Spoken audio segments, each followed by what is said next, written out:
منبر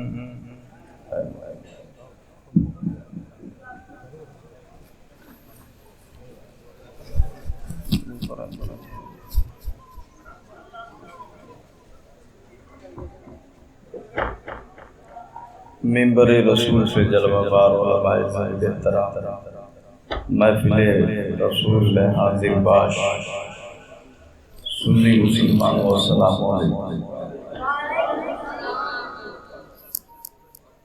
الحمدللہ الذی ابدع الافلاک والارضین والصلاة والسلام علی من کان نبی وآدم بین الماء والطین وعلی آلہ واصحابہ اجمعین، اما بعد فاعوذ باللہ من الشیطان الرجیم، بسم اللہ الرحمن الرحیم۔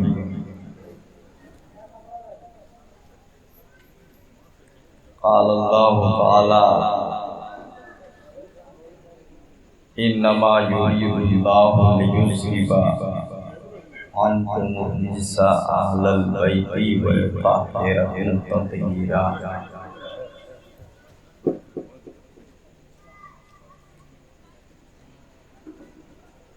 وقال النبی صلی اللہ علیہ وسلم مثل اہل بیتی کسفینۃ نوح من رکبها نجا ومن تخلف عنها غرق۔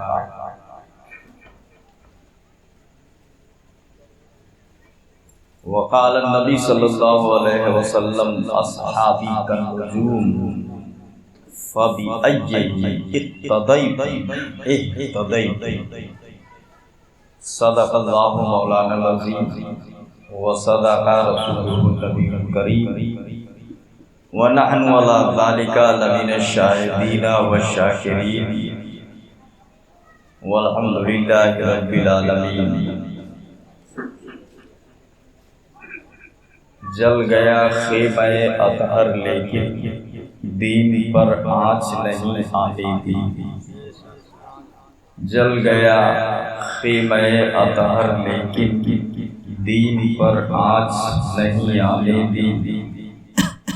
واہ جرأت ابن حیدر سر دیا بات نہیں جانے دی۔ واہ جرأت ابن حیدر سر دیا بات نہیں جانے دی۔ آئیے ہم اور آپ حضرات مل کر سب سے پہلے مکی سرکار مدنی تاجدار مالک جنت صافی حوض کوثر بزم کونین کی زینت جناب محمد رسول اللہ صلی اللہ علیہ وسلم کی بارگاہ میں غلامانہ عاشقانہ جھوم جھوم کر درود شریف کا نذرانہ پیش کریں۔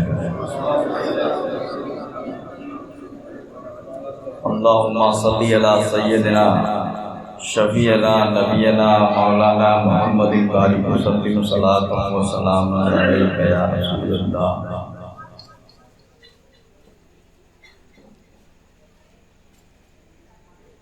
اعلیٰ حضرت کی لکھی ہوئی نعت کے 2 شعر 3 شعر سماعت فرمائیں۔ ذرے جھڑ کر تیری پیزاروں کے، ذرے جھڑ کر تیری پیزاروں کے،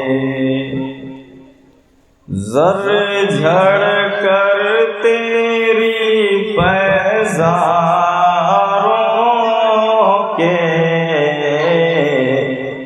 اور تاج سر بنتے ہیں سیاروں کے۔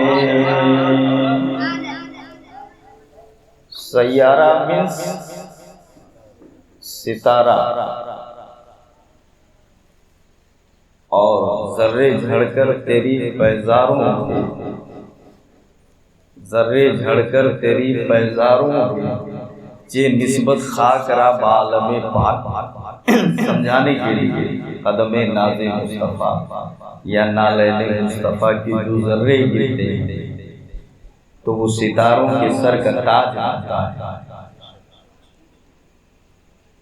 اور اعلیٰ حضرت آگے فرماتے ہیں میرے آقا کا وہ در ہے جس پہ میرے آقا کا وہ در ہے جس پہ ماتھے گھس جاتے ہیں سرداروں کے ماتھے گھس جاتے ہیں سرداروں کے۔ اعلیٰ حضرت سرکار آگے فرماتے ہیں کہ حضرت علی کا نام سنا ہے آپ نے، نام سنا کہ پوری تقریر سنی ہے۔ بہادری کا عالم یہ ہے، یہ آسمان سے خطاب ملا تھا، لا فتح الا علی لا سیف الا ذوالفقار۔ بہادر بہت تھے، شجاعت ان کی مشہور ہے۔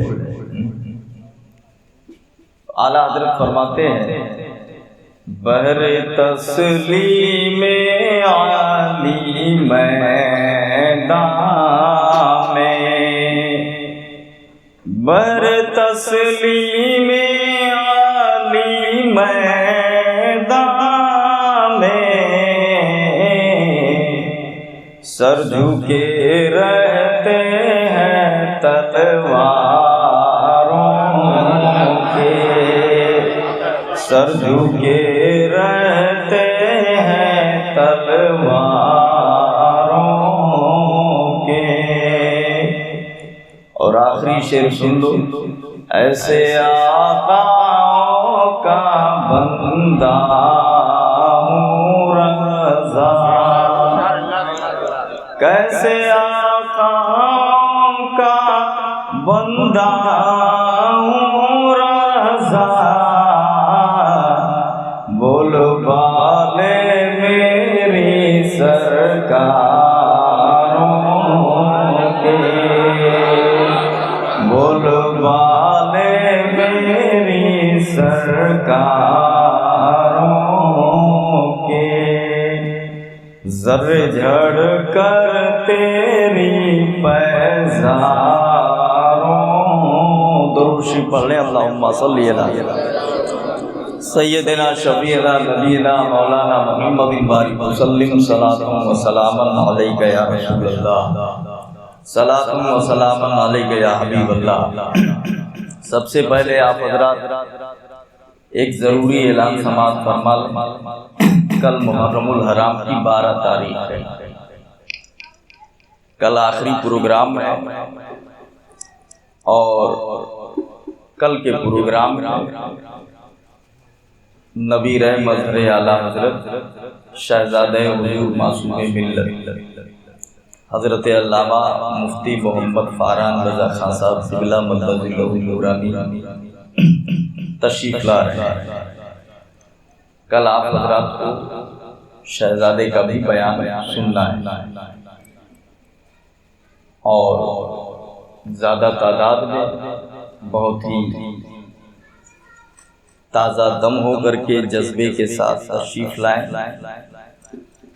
نبی رحمت اعلیٰ حضرت شہزادہ حضور معصوم ملت مفتی اعظم شریف کے شہزادے وہ تشریف لا رہے ہیں، ان کا بیان ہوگا، آپ حضرات کو سننا ہے، ٹھیک ہے نا؟ اور کوئی بھی آدمی بغیر پوری تقریر ہوئے نہیں جائے گا۔ ہاں یہ اچھی بات ہے، ایسے لوگوں کی باتیں سننے کو بہت کم ملتی ہیں۔ اب آپ آئیے مین مضمون پہ، میں نے جو آیت تلاوت کی اس کے متعلق اس آیت کا معنی یہ ہے انما یرید اللہ لیذھب عنکم الرجس اہل البیت ویطہرکم تطہیرا۔ اے نبی کے گھر والوں، اللہ چاہتا ہے کہ تمہیں خوب خوب پاک کر دے، تم سے رجس کو دور کر دے۔ یہ قرآنی آیت ہے، اور میں نے اس کے بعد ایک حدیث پڑھی ہے، سرکار نے فرمایا کہ مثل اہل بیت کا سفینۃ نوح، میرے اہل بیت کی مثال کہاوت نوح کی کشتی کی طرح ہے، نوح کے کشتی جیسی۔ من رکبہ نجا، جو اس کشتی میں سوار ہو گیا وہ نجات پا گیا، ومن تخلف عنہا غرق، اور جو اس سے ہٹ گیا سوار نہیں ہوا وہی ڈوب گیا، وہی ڈوب گیا۔ حدیث یہ بتا رہی، اصل میں وہ آیا تھا طوفان نوح نا، وہ بہت زیادہ پانی ہو گیا، طوفان نوح آیا تھا تو نوح علیہ السلام نے کشتی بنائی، اور ان کے ماننے والے جو تھے سب اسی کشتی میں سما گئے، کشتی میں سما گئے۔ اب جو اس میں بیٹھا وہی نجات پایا، اور جو نہیں سوار ہوا وہ ڈوب گیا۔ وہ کیا ہوا؟ ڈوب گیا۔ اچھا، یہ ٹاپک تو نہیں تھا، لیکن ایک بات تفسیر روح البیان بڑی مارکۃ الآرا تفسیر ہے، وہ ابھی ذہن میں بات آ رہی ہے، توجہ رہے تو بتاؤ۔ نوح علیہ السلام جب کشتی بنانے لگے، پہلے سے اللہ نے بتا دیا نا تباہی آنے والی ہے، تو یہ کشتی بنانے لگے، اور کشتی بنا کر کے پورا تیار کیا، اور شام کو تیار کر کے فٹ کر دیا۔ جب صبح ہوئی تو جتنا تختہ لگا ہوا ہے کل اکھڑا پڑا ہے، کہ کھوہریا ہے، کھوہریا کل بنایا کل ایک دم اکھڑ گیا، سب اکھڑ گیا۔ پھر بنایا دن بھر، پھر بناتے رہے، شام کو فٹ ہوا، پھر گئے گھر پہ سوئے، پھر صبح اٹھ رہے ہیں تو جو ہے وہ تختہ سب اکھڑا پڑا ہے، سمجھ گیا۔ تو انہوں نے کہا مولا یہ روز محنت کرتا ہوں یہ اکھڑ جاتا ہے۔ آواز آئی تم بناتے تو ہو لیکن جو ڈھنگ ہے وہ کام نہیں ہو پا رہا ہے۔ بولے کیسے؟ بولے تختہ لگانا شروع کرو حضرت آدم کے نام سے، اور ختم ہو میرے حبیب محمد رسول اللہ کے نام میں۔ سبحان اللہ، سبحان اللہ۔ لاسٹ میں جب وہ تختہ لگایا گیا جس میں مصطفیٰ کا نام ہے، تو پھر جب شام ہوئی چھوڑ دیا تو اب وہ اجڑا نہیں، ویسے ہی سلامت رہ گیا۔ کشتی بنائی انہوں نے، یہ تفسیر روح البیان میں جو فوری دماغ میں بات آئی تو ہم نے کہا اس سے کہہ دیا ہے۔ بنایا کشتی کو انہوں نے، اور کشتی کو بنانے کے بعد تیار کر دیا۔ اب حدیث کہہ رہی ہے جو اس میں سوار ہوا وہ نجات پایا، جو رہ گیا وہ ڈوب گیا، وہ ڈوب گیا۔ اچھا، دوسری حدیث یہ کہہ رہی ہے اصحابی کالنجوم فبأیہم اقتدیتم اہتدیتم، میرے صحابہ ستاروں کے جیسے ہیں، جس کی اقتدا کر لو ہدایت پا جاؤ گے۔ ابو بکر کے پیچھے چلو تب بھی ہدایت پاؤ گے، عمر کے پیچھے چلو تب بھی ہدایت پاؤ گے، عثمان کے پیچھے چلو تب بھی ہدایت پاؤ گے، علی کے پیچھے چلو تب بھی ہدایت پاؤ گے، حضرت طلحہ کے پیچھے چلو تب بھی ہدایت پاؤ گے، حضرت زبیر کے پیچھے چلو تب بھی ہدایت پاؤ گے، حضرت ابو ہریرہ کے پیچھے چلو تب بھی ہدایت پاؤ گے۔ اس لیے کہ ان سب کا راستہ بس ایک ہی جگہ جاتا ہے، وہ مدینہ منورہ ہے، آمینہ کے لال تک پہنچاتا ہے۔ آپ اندازہ فرماؤ، تو ہدایت پا جاؤ گے۔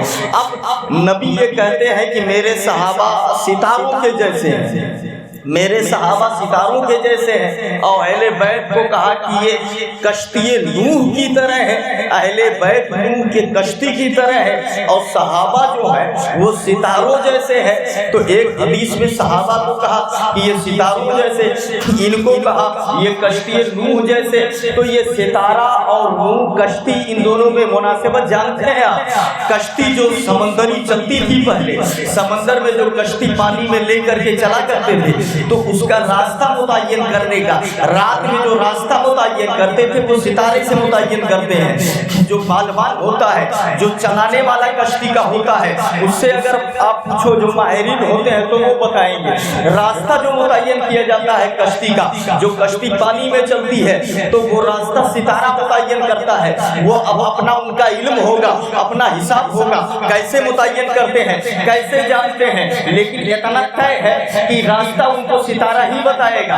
اگر اس پہ نظر نہ رکھے ستارے کے اوپر تو یہ کشتی کہیں پہاڑ سے ٹکرا جائے گی، کہیں طوفان میں جا کے پھنس جائے گی، کہیں کسی اور چیز سے ٹکرا جائے گی۔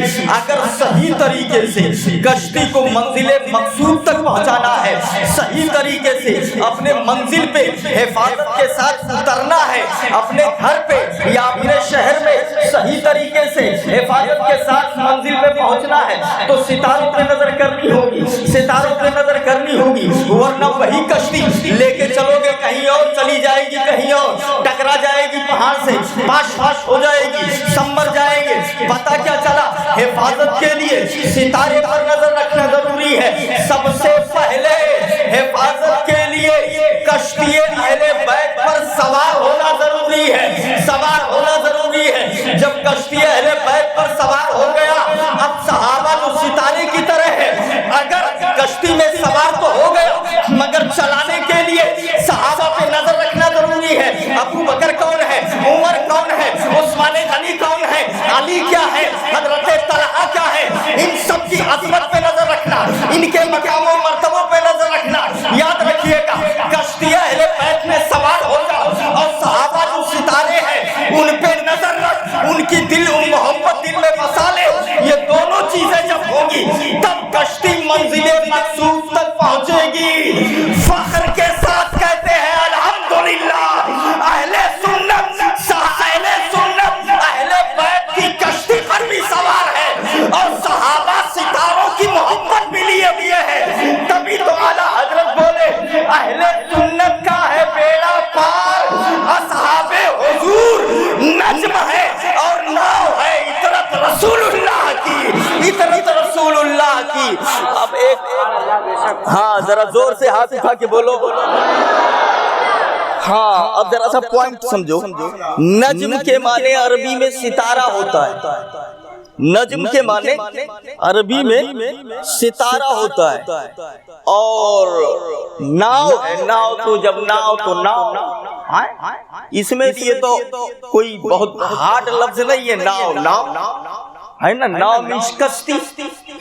تو اب ذرا شعر پھر سے دیکھیے، اہل سنت کا ہے بیڑا پار، یہی رک جائیے۔ شعر کو سمجھنے کے لیے جوائنٹ کو سمجھنا ضروری ہے، کہاں کس کا کانٹیکٹ ہے۔ اہل سنت کا ہے بیڑا پار، اہل سنت کا ہے بیڑا پار، کیوں پار ہے؟ بات ہو گئی اتنی۔ اہل سنت کا ہے بیڑا پار۔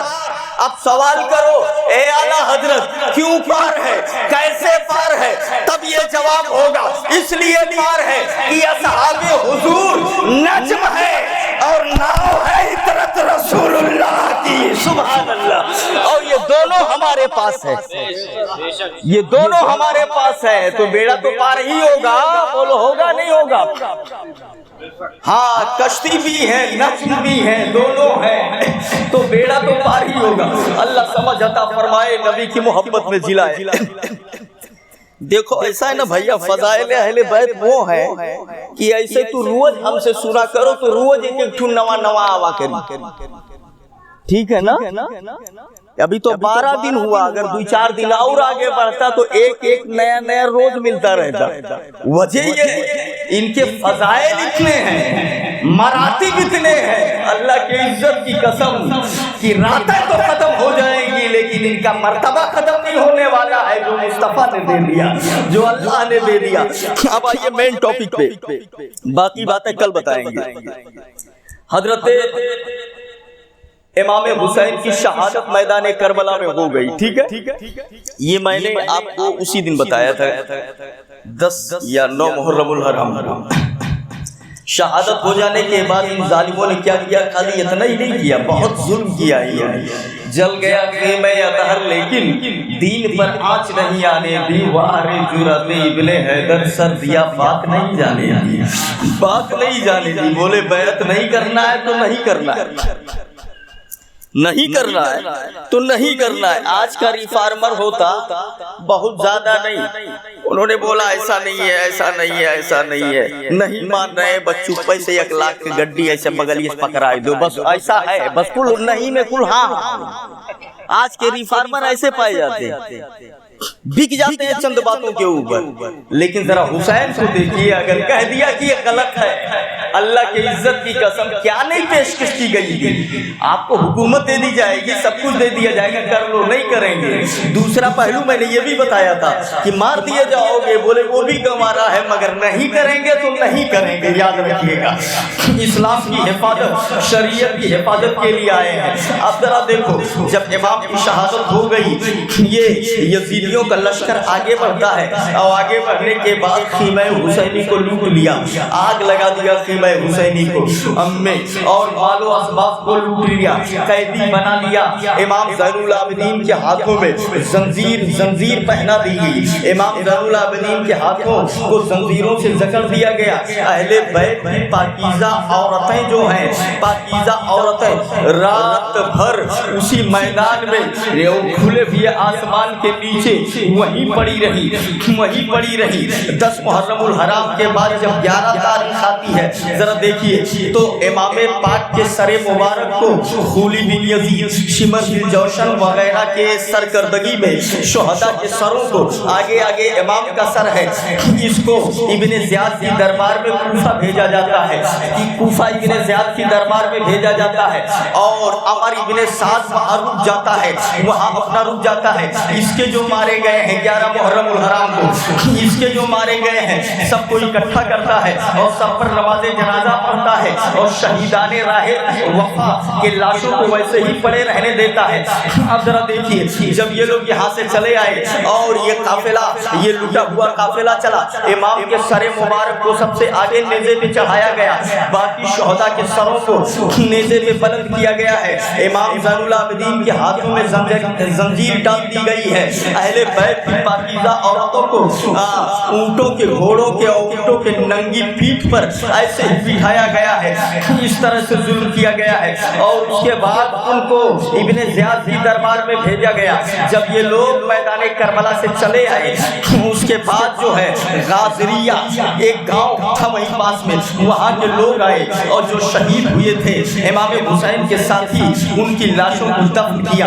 اب ذرا دیکھو، جب یہ لٹا ہوا قافلہ میدان کربلا سے نکلا، حضرت زینب نے امام کے نعش پاک کو دیکھا، دھڑ کے پاس سے جب گزری ہے تو آواز دیا، واہ محمد، اے محمد خبرگیری فرمائیے، اے میرے آقا خبرگیری فرمائیے، واہ محمد یا رسول اللہ ہماری خبرگیری فرمائیے، آپ کا نواسہ میدان کربلا میں خاک و خون میں پڑا ہوا ہے، اے میرے آقا ذرا گرم فرمائیے۔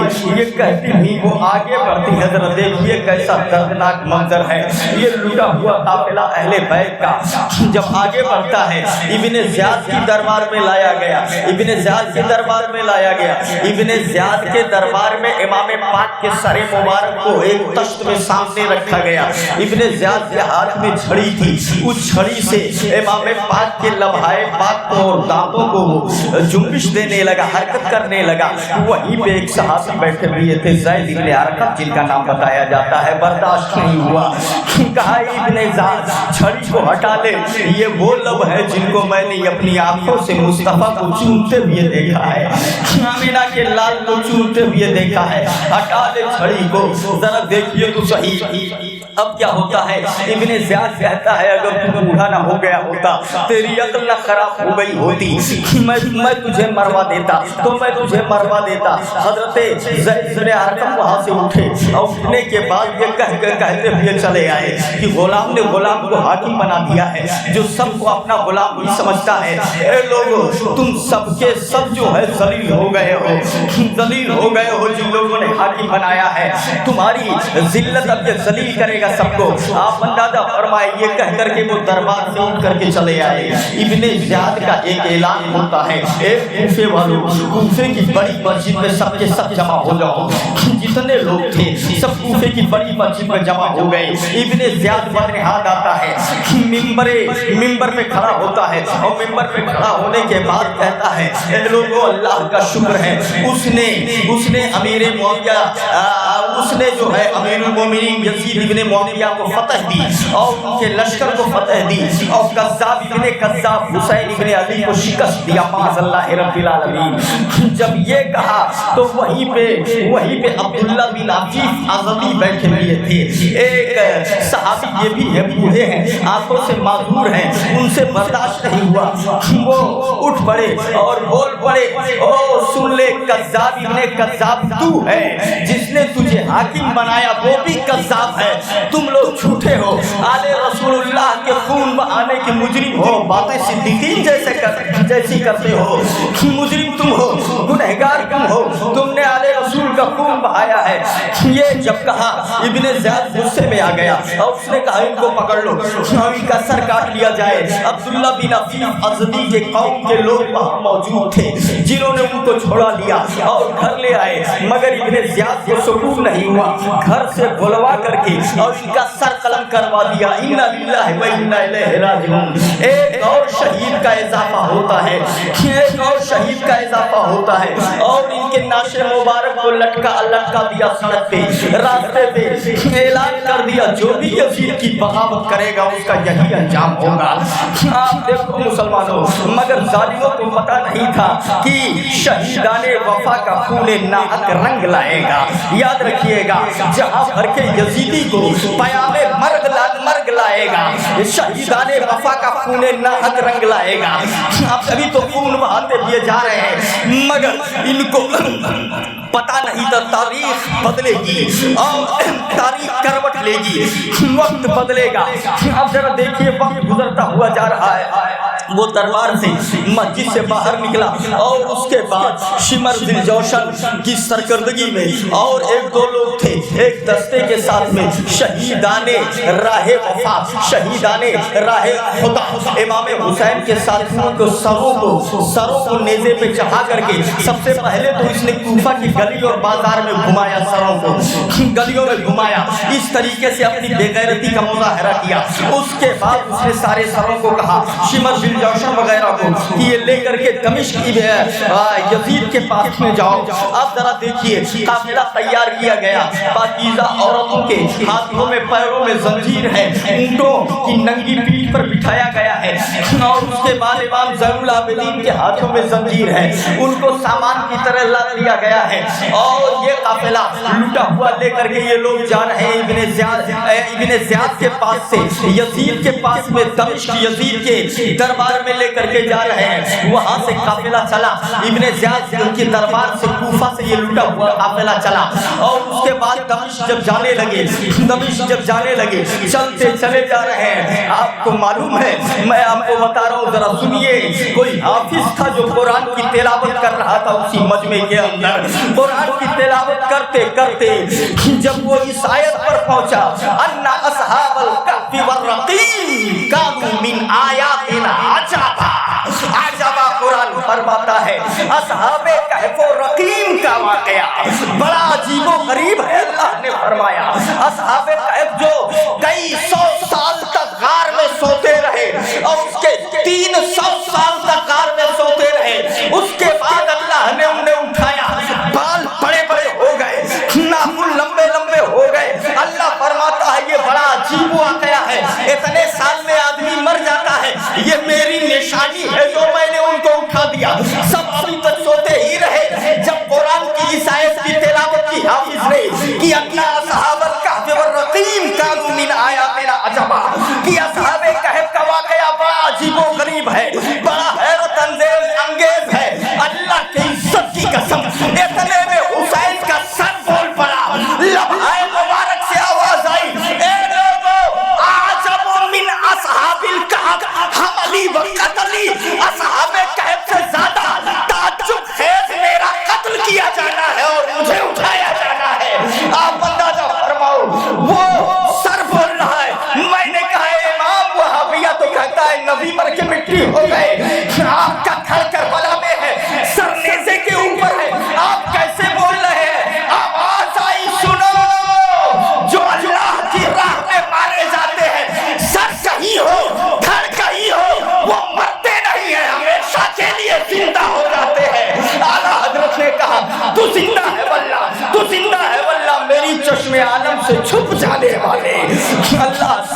عطا فرمائے. ذرا دیکھیے وہ سر بول رہا ہے, سر بول رہا ہے, سر کٹا ہوا ہے, نیزے کے اوپر ہے, لمحائے مبارک حرکت کر رہے ہیں. امام نے کہا اور آگے چلیے. یہ قافلہ چلتا چلتا ایک گرجا گھر کے پاس میں رات گزارنے کے لیے جب رکا تو گرجا گھر کا راہب دیکھا کہ یہ سر جو ہے ایک طرف سے نیزوں پر بلند کیے گئے ہیں. وہ حیران ہوا, آ کر کے پوچھ رہا ہے. اور جب باہر نکلا ان لوگوں نے کیا دیکھا, گرجا گھر کے اوپر سامنے ہیڈنگ میں موٹے قلم سے, جلی قلم سے لکھا ہوا ہے اترجو امت قتلت حسین شفاعت جدہ یوم القیامہ. یوم القیامہ اترجو امت قتلت حسین شفاعت جدہ یوم القیامہ. کیا وہ قوم نانا جان کے شفاعت کی امید رکھتی ہے جس نے کربلا میں ان کے نواسے کو مار دیا ہے؟ وہ قوم نانا جان کے شفاعت کی امید رکھتی ہے. کبھی ایسا نہیں ہوگا جو حسین کا نہیں وہ مصطفیٰ کا نہیں ہے. یاد رکھیے گا تاریخ کیا بتا رہی ہے. جب ان لوگوں نے دیکھا کہ موٹے قلم سے یہ لکھا ہوا ہے, ان لوگوں نے راہب سے پوچھا, اے راہب یہ بتا یہ شعر تو نے لکھا ہے؟ کہا میں نے نہیں لکھا ہے. کہا کس نے لکھا ہے؟ بولے یہ تو ہمیں نہیں معلوم ہے کہ کس نے لکھا ہے, ہاں اتنا معلوم ہے تمہارے نبی جو ہیں جن کو تم نبی کہتے ہو محمد رسول اللہ, ان کے پیدا ہونے سے 500 برس پہلے سے یہ شعر یہاں لکھا ہوا ہے. اب بھی نہیں بولو گے, ذرا زور سے بولو سبحان اللہ, سبحان اللہ. 500 برس پہلے سے یہ لکھا ہوا ہے. یہ تاریخ بتا رہی ہے, میرے باپ کی بولی نہیں ہے نہ میرے گھر کی بولی ہے. اتہاس معتبر اتہاس ہے, یہ بتا رہی ہے. اگر 500 برس پہلے وہ شعر لکھا ہوا ہے تو نتیجہ کیا نکلا؟ تقدیر میں اللہ نے بہت پہلے فیصلہ کر دیا تھا, اے حسین اسلام کو بچانا ہے اور بچانے کی ذمہ داری تمہیں دی جاتی ہے. میدان کربلا میں سر کٹانا ہے اور کٹا کے اسلام کو بچانا ہے. یاد رکھیے گا 500 برس پہلے وہ بھی نبی کے, اللہ سمجھ عطا فرمائے. اس کے بعد کہا 500 برس پہلے. تو راہب نے یہ پوچھا کہ اچھا یہ بتاؤ یہ سب کس کا سر ہے جو تم لوگ لیے بھی ہو؟ تو انہوں نے کہا نواسہ رسول اللہ حسین ابن علی کا سر ہے. اندر وہ بڑا گڑھا کی کتنے بیکار لوگ ہیں جس نبی کا کلمہ پڑھتے ہیں انہی کے نواسے کو انہوں نے مار دیا, ان کے نواسے کا قتل کر دیا, شہید کر دیا ان لوگوں نے. تو اس نے کہا ایک کام کرو, اگر رات بھر یہاں رکے بھی اور رات بھر کے لیے یہ سر ہمیں دے دو تو 10,000 درہم دوں گا میں, صبح لے لینا واپس. یہ درہم و دینار کے تو بندے تھے ہی, انہوں نے منظور کر لیا. کہا صبح واپس کر دو گے؟ ہم واپس کر دیں گے. کہا لے لو 10,000 درہم ہم تمہیں صبح دیں گے. یہ راہب لے کر کے گیا اپنے ایک خاص کمرے میں, گرد و غبار کو چہرے سے صاف کیا اور چہرے سے گرد و غبار کو صاف کر دینے کے بعد عطر لگایا, اور عطر لگانے کے بعد سامنے رکھا اور بڑی محبت کے ساتھ حسین کے چہرے کی زیارت کرنے لگا. بڑے پیار سے, ادب اور تعظیم سے آنکھیں ٹکٹکی باندھ کے چہرے حسین پہ لگی ہوئی ہیں. دیکھتا جا رہا ہے. یاد رکھیے ہدایت کے لیے, رہبری کے لیے کوئی بہت زیادہ کچھ کرنا نہیں ہے. اللہ کی رحمت جب متوجہ ہو جائے, سبحان اللہ, سبحان اللہ, اللہ کے پیاروں کا ادب کر لے, انشاءاللہ اس کے صدقے میں تمہیں توفیق مل جائے گی. دیکھتا جا رہا تھا, آنکھوں سے پردے اللہ نے ہٹا دیے. کیا دیکھ رہا ہے؟ آسمان سے اور حسین کے چہرے تک ایک نور ہے, ایک شمع روشن ہے. فرشتے آپ اتر رہے ہیں اور چہرے کی زیارت کر رہے ہیں, اور زیارت کر کے جا رہے ہیں. دوسرے آ رہے ہیں, دیکھ کے جا رہے ہیں, پھر آ رہے ہیں, جا رہے ہیں. یہی منظر دیکھتا رہا. جب یہ دیکھا تو دل کی دنیا بدلی, اور اس نے کہا یہ حسین لوگ سمجھ رہے ہوں گے کہ آپ مردہ ہیں, لوگوں کا گمان ہوگا کہ آپ مر گئے ہیں. جنہوں نے سر کاٹ دیا وہ آپ کو مردہ تصور کرتے ہیں, لیکن آج یہ راہب آپ کو گواہ بنا کر کے, آپ کے سر کو گواہ بنا کر کے کلمہ پڑھتا ہے, لا الہ الا اللہ محمد رسول اللہ, میں مسلمان ہو جانا ہوں. اے میرے آقا, میدان قیامت میں میرے ایمان کی گواہی آپ دیجیے گا کہ راہب نے میرے سر کو دیکھ کے کلمہ پڑھ لیا ہے.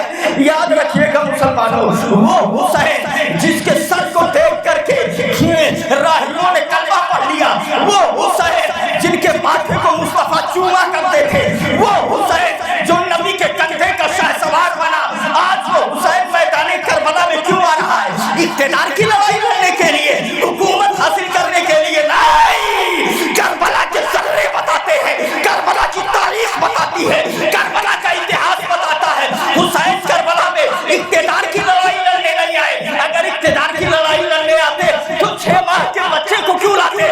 اگر اقتدار کی لڑائی لڑنے آتے تو عورتوں کو کیوں لاتے؟ کربلا کے ذرے بتاتے ہیں حسین کربلا میں لڑنے کے لیے نہیں آیا تھا، اسلام کو بچانے آیا تھا، اور وہ میرے آقا حسین نے کر کے دکھا دیا ہے۔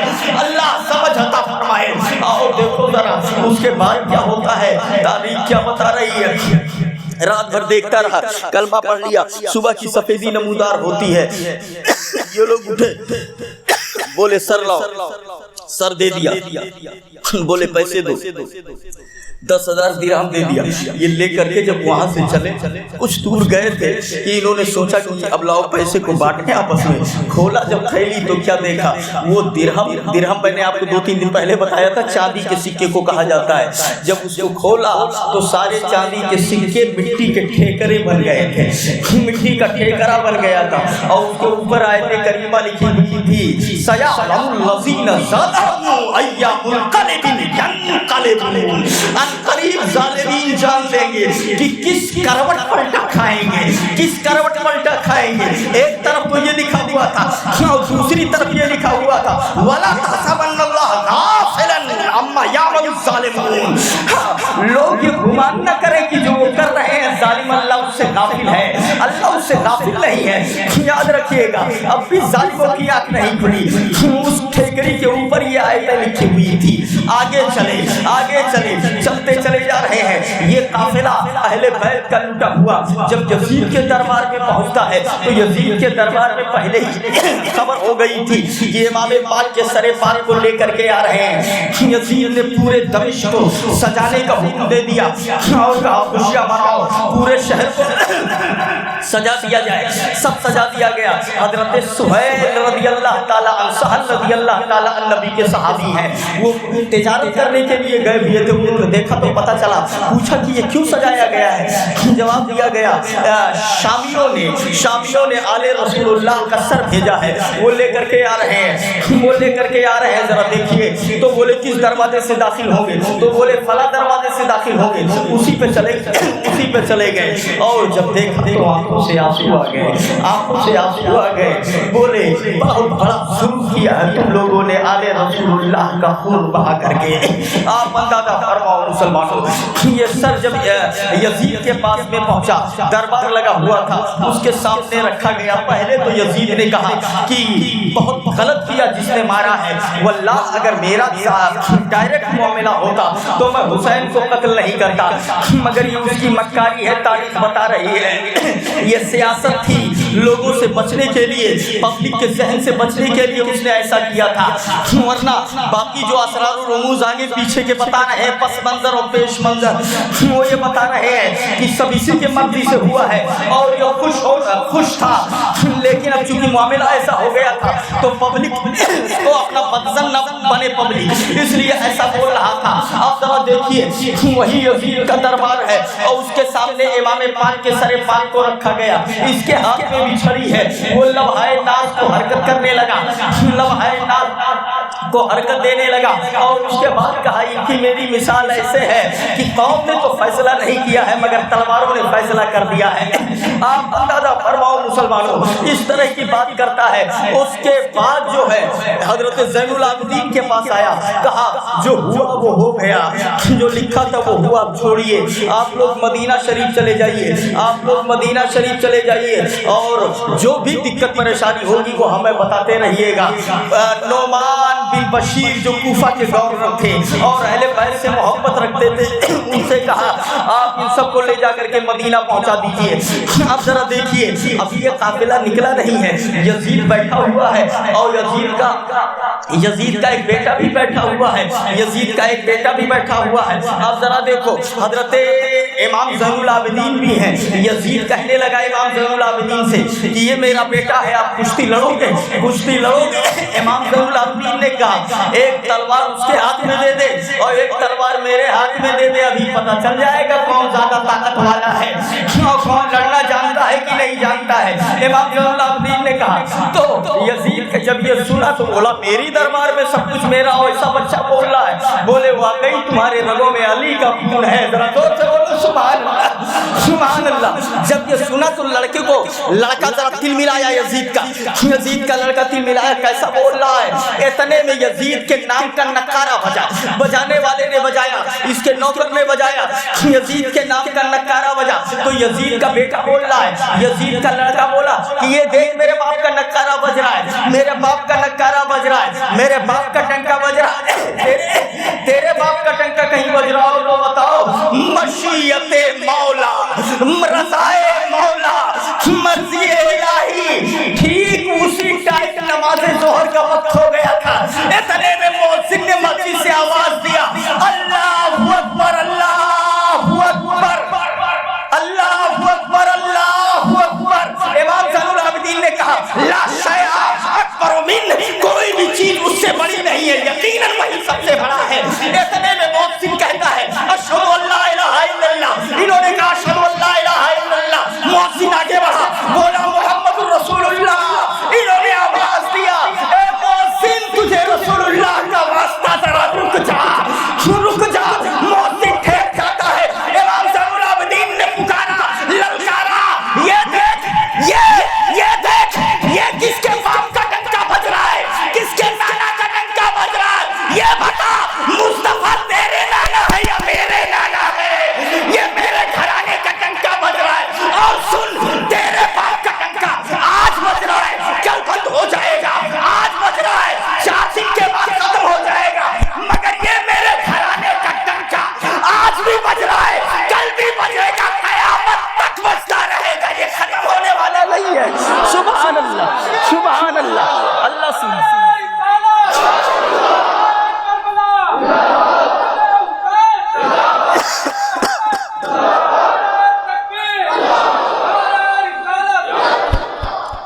اللہ سمجھ عطا فرمائے، سرکاروں کی محبت میں جلائے۔ یہ بات چیت ہوئی، نعمان بن بشیر کو دستے کے ساتھ بھیجا گیا کہ آپ لے کے جاؤ بحفاظت تمام، آرام سے کوئی دقت نہ ہو، مدینہ منورہ پہنچا دو۔ اچھا جب سر پاک کو لایا گیا تو یزید ہی کی دربار میں ایک کوئی سفیر آیا تھا ایران، ایک سفیر تھا وہ عیسائی، تو بڑے حیرت سے دیکھا کٹا ہوا سر کوئی بھی دیکھے گا وہ بھی اتنے سر حیران ہو ہی جائے گا۔ اس نے دیکھا تو اس نے پوچھا کہ یہ کیا ہے، تو بتایا گیا کہ نواسے رسول اللہ کا سر ہے۔ اس نے وہی کہنا شروع کیا کہ تم سے بڑا بدتمیز آدمی ہم نے دیکھا نہیں ہے، تم جیسے کمینے لوگ۔ بولے کیوں؟ بولے ہمارے گرجا میں عیسائی تھا، ہمارے عیسیٰ جس سواری پہ سوار ہوتے تھے اس سواری کی ٹاپ نقشہ، اس سواری کے پیر کا نقشہ گرجا میں موجود ہے، جیسے تم حج کرنے جاتے ہو ویسے ہم اس کی زیارت کے لیے جاتے ہیں۔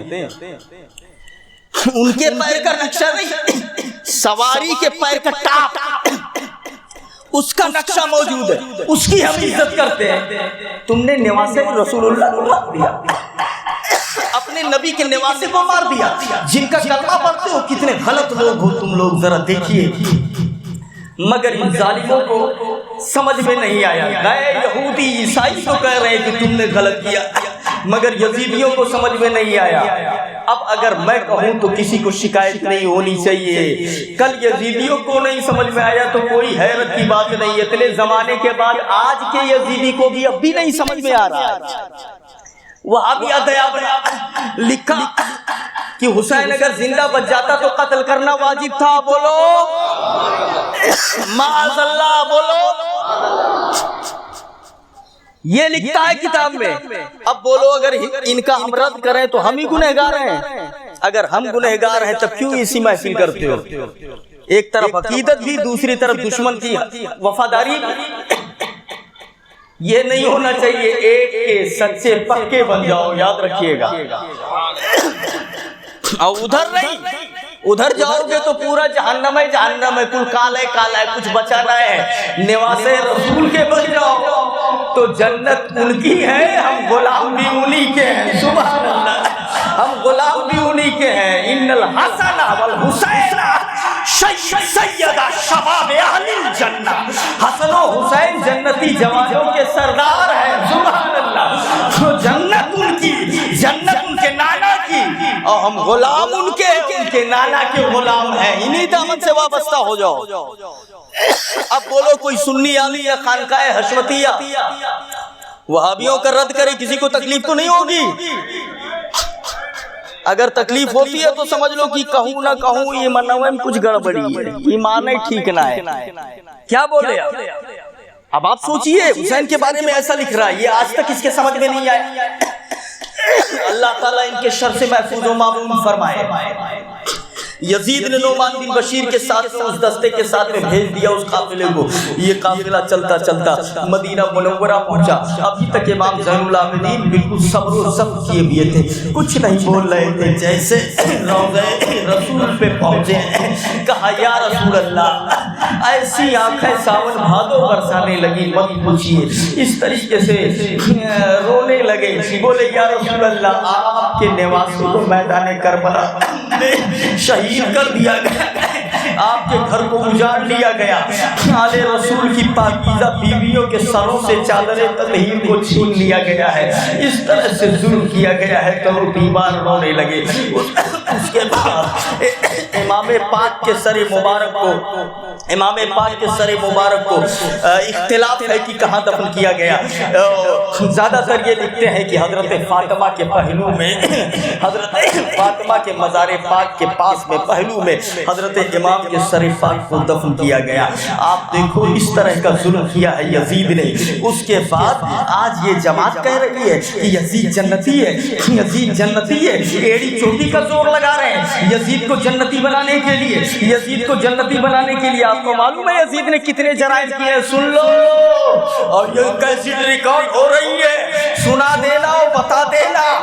امام حسین کی ذات سب سے بڑی رکاوٹ تھی اس کے راہ کی۔ جب امام شہید ہو گئے، وہ ایک دم بے لگام ہو گیا، پھر تو زنا کھلا ایسے زناکاری ہونے لگی، شراب کھلے عام پینے لگے، لیواطت کا بازار گرم ہو گیا، بہن بھائی بیٹی بہن کا نکاح سب ہونے لگا، سب ہونے لگا۔ اور خالی اتنا ہی نہیں کیا، اس نے مسلم بن عقبہ کو ایک لشکر دے کر بھیجا مکہ مکرمہ اور مدینہ طیبہ پر حملہ کرنے کے لیے۔ یہ لشکر جب جاتا ہے تو اتنا ظلم کیا، مدینہ منورہ میں حملہ آور ہوتا ہے۔ ذرا دیکھیے اس نے کیا کیا، 700 صحابہ اور تابعی وغیرہ ملا کر کے 1000 لوگوں کا قتل کیا مدینہ منورہ کے اندر۔ اس نے 1000 لوگوں کو صحابہ اور تابعی ملا کر کے 3 دن 3 رات تک مدینہ کی پاکیزہ عورتوں کو اپنے فوج پر حلال کر لیا۔ یہ لوگ غلط کرتے رہے معاذ اللہ رب العالمین۔ مسجد نبوی میں گھوڑے بدھوائے، اور گھوڑوں نے وہاں منبر پہ لید اور گوبر کی، جہاں مصطفیٰ کھڑے ہو کر خطبہ دیا کرتے تھے، یہ کام کیا۔ خانہ کعبہ پہ بمباری کروائی، یزید نے بمباری ہوئی ہے، یہ اتہاس نہیں بتا رہے، یہ سب نہیں دکھ رہا ہے، یہ سب کام یزید نے کیا ہے۔ اس کے بعد جنتی بنانے کے لیے کوشش کر رہا ہے۔ یزید تو بخشا بخشایا ہے، یزید تو جنتی ہے۔ آپ بولو، جب یہ بولتا ہے کہ یزید جنتی ہے، تب مجھے لگتا ہے کہ ان سے بڑے حرام خور ہوں گے ہی نہیں کوئی۔ آپ دیکھیے یہ سب جرم ہے یزید کے۔ مسجد نبوی میں گھوڑا بدھوایا، لید و گوبر ہوا، خانہ کعبہ پہ بمباری ہوئی، مدینہ کی عورتوں کو اپنے فوج پر حلال کیا، اور اس کے بعد بھائی بہن کا نکاح، لیواطت، شراب خوری، جرم، ساری چیزیں عام ہو گئی۔ اس کے بعد بھی جنتی، اس کے بعد بھی جنتی، بڑی محنت کر رہے ہیں۔ یزید جنتی، یزید جنتی۔ میں تو سوچتا یہ ہوں کہ یہ اٹنگوا والے اپنے بپوں کی اتنا محنت نہ کرت ہوئی ہے جتنا یزید کے بارے میں کرت ہے کہ وہ جنتی۔ ارے پہلے تو ہی بتا، تو اور بپا جنتی کی نہیں؟ اللہ تعالیٰ ان کے شر سے بچائے۔ یزید جنتی، یزید جنتی۔ آپ جانتے ہیں، آپ بڑی محنت کر کے ایک روایت لے کے آئے، بخاری میں ہے، اول جیش من امتی یغزو مدینہ قیصر، مغفور لہ. آپ ٹینشن مت لیجیے، یہ عربی ہے، مجھے اردو میں دقت ہوتی ہے. اول جیش یغزو من امتی یغزو مدینہ قیصر مغفور لہ. پہلا لشکر جو قسطنطنیہ پر حملہ کرے گا وہ بخشا بخشایا ہے.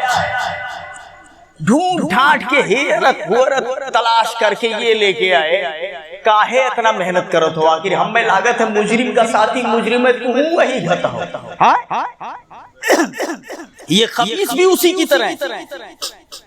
ورنہ ان کو کہیں گے مشرک، آپ کو کہیں گے مشرک جہنمی، اور اس کو کہتے ہیں جنتی. اتنا بڑا پاپی تھا وہ. اور حدیث لے کر کے آتے ہیں، جبکہ صحیح بات یہ ہے پہلا لشکر جو قسطنطنیہ پر حملہ کرے گا. اور یزید جانتے ہو، البدایہ والنہایہ، ابن اسیر، اسد الغابہ، الاصابہ فی تمیز الصحابہ، اسد الغابہ فی معرفت الصحابہ، البدایہ والنہایہ، یہ سب کتابیں بتا رہی ہیں. یہ سب میں نے کتابوں کا نام لیا ہے. اس میں لکھا ہوا ہے کہ یزید جس لشکر میں تھا حملے میں 49 یا 50 یا 52 یا 55، یہ 4 بار 49 میں ایک بار حملہ ہوا، ایک بار 50 میں حملہ ہوا، ایک بار 52 میں، ایک بار 55 میں. ان میں سے کسی میں تھا یزید. جبکہ ابو داؤد شریف حدیث کی معتبر کتاب ہے، اس میں لکھا ہوا ہے اس سے پہلے ایک بار حملہ ہو چکا ہے، جس کے سپہ سالار عبد الرحمن بن خالد بن ولید تھے. اس سے پہلے حملہ ہو گیا اور ان کا انتقال اسد الغابہ میں لکھا ہوا ہے. ان کا انتقال 46 یا 47 میں ہوا. ان کا انتقال 46 یا 47 میں ہوا. اس کا مطلب یہ ہوا کہ انہوں نے 46 اور 47 سے پہلے حملہ کیا. انتقال کے بعد حملہ کرنے تو جائیں گے نہیں. 46 یا 47 سے پہلے حملہ کیا ہے. اور یزید جس میں شریک ہوا وہ 49 ہے یا 50 ہے یا 52 ہے یا 55 ہے. تو پہلا لشکر کہاں ہوا؟ پہلا دور پہلے ہو چکا ہے، جس میں یہ تھا ہی نہیں. یاد رکھیے گا، یہ تھا ہی نہیں. اس کے امیر عبد الرحمن بن خالد بن ولید تھے. اور حدیث میں یہ ہے پہلا لشکر جو حملہ کرے گا وہ بخشا بخشایا ہوگا. تو پہلے لشکر میں تو یہ تھا ہی نہیں، کاہے زبردستی جنتی بنا رہے ہو؟ اور اگر مان بھی لیا جائے کہ اچھا چلو تھا نہیں، صحیح بات یہی ہے، تھا نہیں. یہ میں نے پورے حوالے کے ساتھ ساری کتابوں کے بتا دیا، کب کیا ہوا ہے اور کب کون تھا، یہ سب بتا دیا میں نے. تھا نہیں، قطعی نہیں تھا. لیکن اگر مان بھی لے کہ چلو تھا، تو کیا حدیث کا یہی مطلب ہوگا؟ ارے اس طرح سے تو حدیث میں اور بھی آیا ہے، من فطر صائما فهو مغفور له، جو کسی روزے دار کو روزہ کھلوا دے تو وہ بھی بخشا بخشایا. یہ بھی تو حدیث میں آیا ہے. حدیث میں آیا من فطر صائما فهو مغفور له، جو کسی روزے دار کو روزہ کھلوا دے وہ بھی بخشایا ہے. ما من مسلمین یلتقیان فتصافا فهو مغفور له، جو دو مسلمان ملتے ہیں اور مصافحہ کرتے ہیں تو الگ ہونے سے پہلے بخشے بخشائے ہو جاتے ہیں، اللہ بخش دیا جاتا ہے. تب اگر حدیث کا یہی معنی نکالنا ہے کہ جو روزے دار کو روزہ کھلوا دے تو بخشا بخشایا ہو گیا، تب بھیا کہہ دو کہ ایک ٹائم روزہ کھلوائے دو، وہ کے بعد جا کے کعبہ بمباری کر دو، مدینہ منورہ کی اینٹیں اکھاڑ دو، ان کو مار دو، ان کو مار دو، 3 رات تک عورتوں کو حلال کر دو، زنا کرو، شراب پیو اور جو مرضی ہو تو کرو، تو بخشے بخشائے ہو گئے. اگر ایسے ہی حدیث سمجھنا ہو، اب پڑھو. اب خدا جب دین لیتا ہے تو اخلاق چھین لیتا ہے. اب پڑھو. بیش کے محمد جو پڑھتے ہیں بخاری آتا ہے، بخاری ان کو بخاری نہیں آتی. اگر ایسے حدیث سمجھنا ہو تو بولو امان اٹھ جائے گا نہیں اٹھ جائے گا؟ کتنے پیسے والے ہیں جو ایک نہیں سینکڑوں روزے داروں کو روزہ کھلواتے ہیں، تب ان سے کہہ دو اب جاؤ جون منع ہو تو کرو، کچھ نہیں دقت.